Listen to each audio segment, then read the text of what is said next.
Hi folks, it's Carlton. I'm back. As you saw, I messed up that steak. So, we're gonna make stew. Let's get started. We have an onion. We got a frying pan. We got a burner that's hot.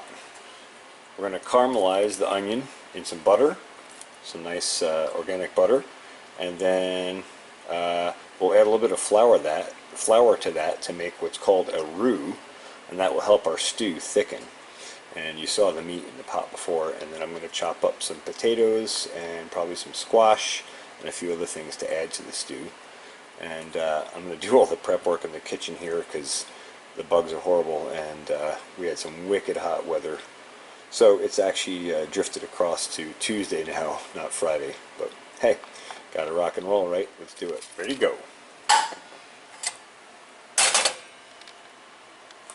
Boom. There you go. You don't have to have onion, but the onion adds a nice flavor to a stew. And there we go. Now we'll just caramelize it for a bit. Then we'll add a little bit of flour, about a tablespoon or so probably. And meanwhile, I'm going to chop up some other veggies, some carrots, some squash, some potato, etc. Meh, that looks right. I'm not doing any special proportions.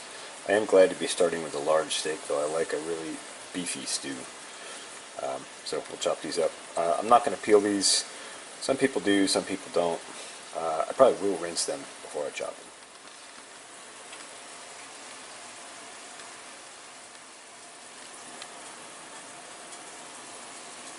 them. Okay, that's a ton of carrot, but you know what? Carrots are good. They're loaded with nutrients, and when you make a stew right, you cook it down till the carrot gets soft, so you can just basically take a little nibble of it and it falls apart. So good. Infused with flavors. Looking forward to this. Okay, now potatoes for a stew should be like mashing potatoes ideally. Of course you could do it with any potato, but the mashing potatoes like these, I think these are Yukon Gold or some yellow variety. These cook down in boiling water really nicely and easily. So we blend these in with the rest, and that also gives us a nice starch base, and it adds a nice flavor and a richness to the stew that you wouldn't otherwise have. Alright, so I didn't even use this last potato, and this pot is pretty darn full. I don't think, I was going to add some squash to this. I don't think there's really room to add squash to this at this point. So we'll just check over here on the onions quick. These are caramelizing nicely. I'm actually going to turn the heat up on them now that I can keep a little better eye on them, and finish off caramelizing them. We'll add a little bit of flour, like I said, to that to kind of basically help thicken the stew as the stew thickens. Then we'll add this over into the stew pot, and we'll top it up with water so it just covers everything.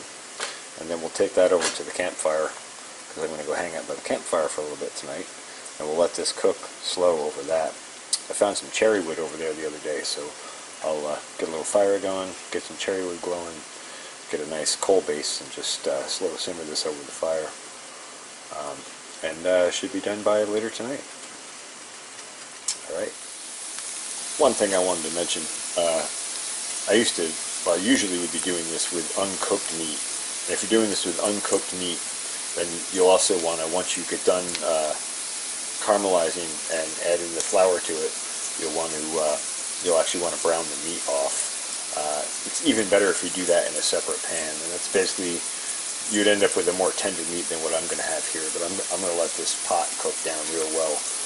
But basically just browning the meat sears it and helps kind of seal the juices in and helps keep it tender inside. I'm going to go the other way and cook the living crap out of it because I already made a tough steak. Who knows, maybe that cut was tough to begin with, but my cooking attempt on it sure didn't help it. I cooked it for too long. So we'll get back to campfire cooking. I have to rehone my skills, but meantime, we got something else going, right? Got to make hay when the sun shines, make lemonade out of lemons, you know, down the list. Alright, there we go. Nice and caramelized. We got some flour. I'm just going to add a little spoonful, stir it in, then it goes in the pot. Alright, Just added the flour, stirred it in nicely, and you actually want to do this while it's still simmering pretty well, because you do want to kind of not burn the starch or burn the flour, but you're kind of converting the starches a little bit when you do this. Alright, and then it'll go in the pan, and then we'll head on over to the farm, get a fire going. Right, one last thing. Top it off with water. That's important. So you basically just fill it until it covers everything, or even just a hair less. You don't want to overdo it because it can take a long time to cook down if you do, but you also don't want to underdo it. So I'd say for what's in here, that's probably good. I wouldn't want to go a lot higher than that because you're going to risk boiling over. And I'm going to have to keep an eye on this when we first get it going. There will probably be some foaming initially. And then we'll get it back down to a simmer, but we'll get to that in a bit. Alright, we're back. We got a few pieces of coal here and a partially burnt cherry. I'm going to gather some wood and we'll get this rocking. Alright, that should get us started. Nice small stuff on the bottom, mix of stuff, 2 pieces of nice dry spruce, mix of stuff. We got a couple of chunks of cherry here ready to go, and we got this cherry log once we get some flame rolling. So let's get it on.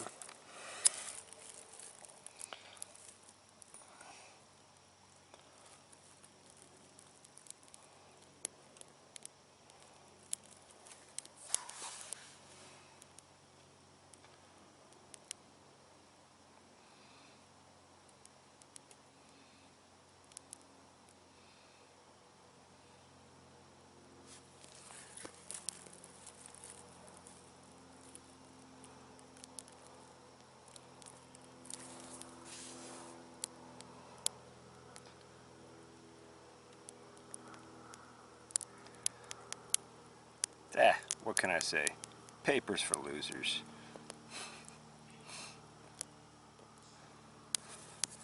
I mean, I am cheating, but you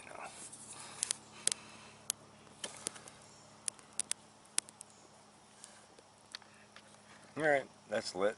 We'll see you in a bit. Alright, so this is just about a minute later, just to give you a little reference. Getting your fuels right can make a huge difference in how fast you can get a fire going. And let's remember, we're just getting the fire going. We're at least an hour, if not an hour and a half or 2 out from having coals for cooking on. So, gotta plan ahead.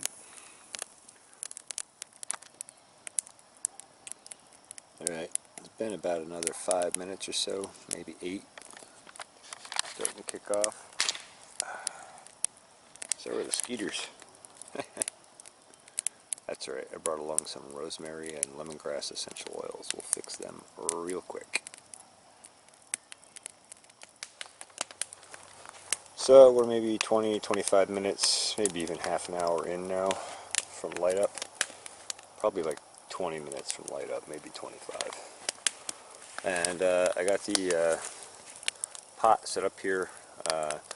Obviously it's a little too hot still to put the pot right over the fire. But we're going to take advantage of some of the heat coming off the fire and start preheating it, so that when we go to put it over the fire and bring it up to the simmer, it won't take as long. But nice fire burning. It's finally a cool night tonight. It's supposed to go to like 59 tonight, I think, Fahrenheit. So that'll be nice to feel the campfire. I had a couple of small fires over the weekend, but we were in the mid-70s or even lower 80s even at night. And there was no way I wanted to be close enough to a fire to do cooking, so that's part of why I stalled this off.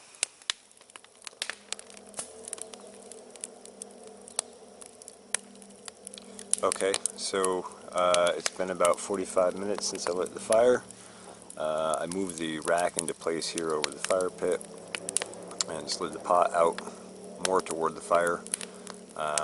And as this fire burns down, I'll be able to slide that into place a little more and really start catching a lot of heat. I wanted to get started because that is a pretty large pot. There's a lot of water and stew meat and all sorts of material in there, and it's fairly cold, so there's a lot of thermal mass to get up to temperature. So we have started the beginning of the cooking process. Alright, a little bit of fire adjustment, a little bit of adjustment of the pot. We got flames right under it. We're making good heat. Should be coming up to a boil in probably 15 minutes, maybe 20, maybe half hour, depends. We'll keep an eye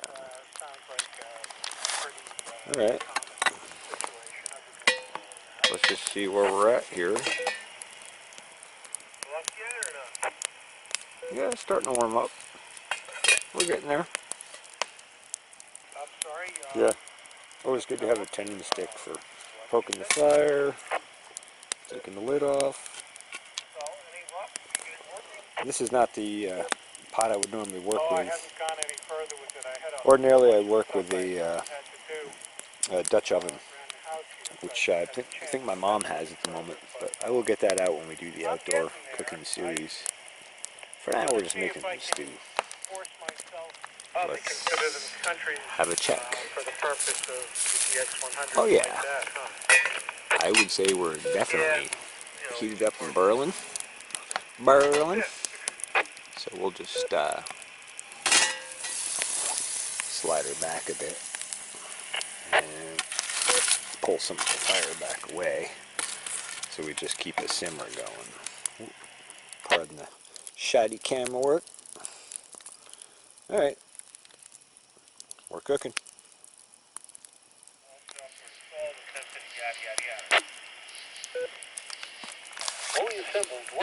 So, simmering away, been chatting on the radio. See if we can get a close up of that. Burning the camera down. You'll notice quality laser cut, thick aluminum enclosure. Yeah, it does look very similar. Large heat sink eliminates the need for noisy cooling fans. All right. Microphone. Anyway, if you'll notice, this is pushed way back to the far corner, and there's still quite a bit of heat on there. So it doesn't take much fire to keep good heat going once you get up to a boil and simmer. Alright, sorry for the radio chatter, but you know, I kind of like to incorporate it. It's part of what I'm doing. So now that it is up to temperature and been boiling for a bit, I cracked the top off it here so we can start reducing a bit. We do want to boil some of that water off to get down to a nice stew consistency. So, in my hurry to get out here, I forgot to grab a spoon for stirring. So, I just cut this maple stick with the pruner clippers. This will do the job.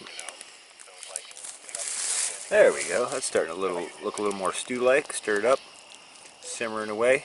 Smells fantastic. I think it's gonna be good. All right, let's have a check.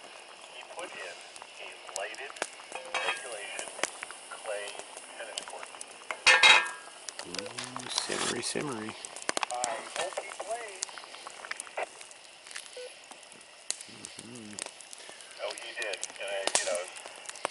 That's just about getting there. A little more simmer time. The other thing about stew is it's kind of deceptive when it's hot. When you first cook it, it doesn't look as thick as it actually will cool down to. Because obviously you're not going to eat that at a boiling temperature. Because holy cow, would you burn yourself badly. Yeah, we're almost there. And I'm full covering this again. We're back from the heat quite a ways now. I've moved the fire out a bit more. And it's just at a nice simmering temperature. So, should be done in another 10 or 15 minutes and we'll be good to go. Alright, just pop the cover back off. She's boiling away good. We'll, oh man, that smells wonderful. We'll give it another quick stir. That's pretty good. I think we're going to pull that and let it cool a bit. Take it home and have some stew. Add some spices and a little salt and pepper and such. Alrighty. Gonna cool now. I did not forget the oven mitts, even though I forgot a big stirring spoon, and I did not forget a fork. Yeah, I'd say that's down to a fairly thickening consistency. When it cools, that should be about right for a stew. If not, I can always hit it with a little more heat on the stove at home if I need to. But I think that's pretty good because everything's nice and tender. The fork goes right through. If the carrots are tender, the potatoes certainly are. And let's see how the meat is. Let's give this a try. Oh yeah, nice and tender now. So that cooked down, saved our steak and turned it into another meal. And we cooked it partially over the fire, so that's kind of nice. Alright, I think that's it for this video. Thanks for watching the Pharmacy Seeds Network. Let me know if you like this sort of stuff and you want to see more. And let me know if you're interested in outdoor cooking over the fire. Thanks for watching. Alright, so back in the kitchen. It's cooled down a bit. I just wanted to show how this is thickened up a good bit, and it's still pretty piping hot. So as it cools, it will thicken more. And you can see the potato is just starting to break down in this. That's like when you know you're going to end up with a really starchy stew. It's a little overcooked, but it makes everything really tender and melds the flavors together nice. So I'll add some pink Himalayan salt to this, and some fresh rosemary, probably some smoked paprika to give a little smoky flavor, and maybe some turmeric. See what other spices come up. Anyway, that's that. Thanks for watching. Pharmacy Seeds Network.